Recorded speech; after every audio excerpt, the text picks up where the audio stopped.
students, this is question number 6 from chapter number system, exercise 1.3.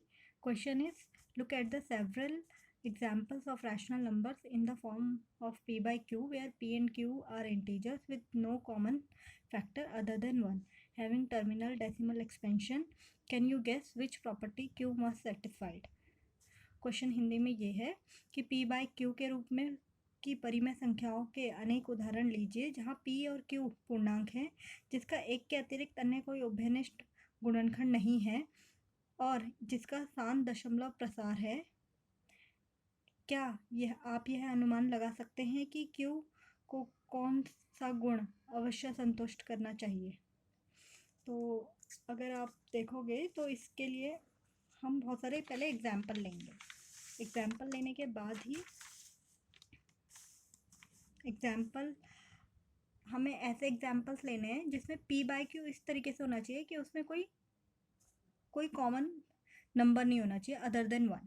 जैसे अगर आप 9 और 2 लेते हैं तो 9 और 2 में कोई भी कॉमन नंबर नहीं है 1 को छोड़कर, तो 9/2 लिया एंड व्हेन वी डिवाइड 9/2 4.5, ये पूरा टर्मिनेट हो सकता है, शांत दशमलव प्रसार है, ये टर्मिनेटिंग रैशनल नंबर है। सेम 7/4 लिया, 7 एंड 4 में कोई भी कॉमन नंबर नहीं है अदर देन 1। अगर 7 को 4 से डिवाइड करते हैं ये आएगा 1.75, ये भी टर्मिनेट हो जाएगा, शांत दशमलव प्रसार है।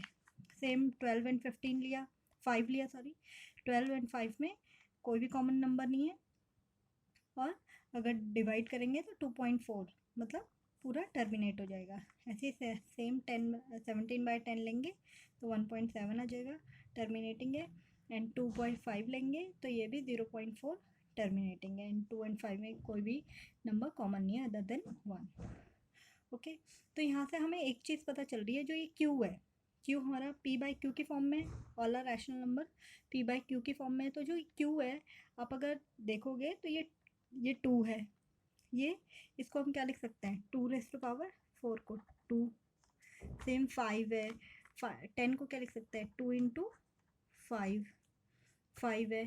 तो आप चेक करोगे कि जो भी टर्मिनेटिंग डेसिमल एक्सपेंशन है उसमें जो q है, जो डिनोमिनेटर है, they are always in the form of 2/n और 5n और बोथ 2m × 5n।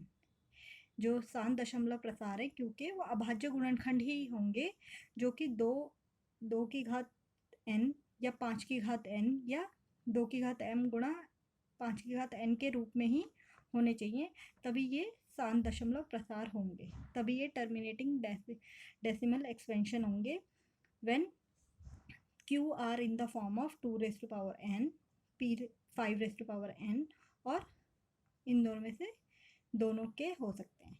आपने एग्जाम्पल भी सबके ले रखे हैं, जैसे यहाँ पर 2n का है, ये 2, ये भी 2n का है, 5n के ये है एंड 2m एंड 5n उसका ये है example. Okay, if you have any query regarding this question you can comment me in comment box.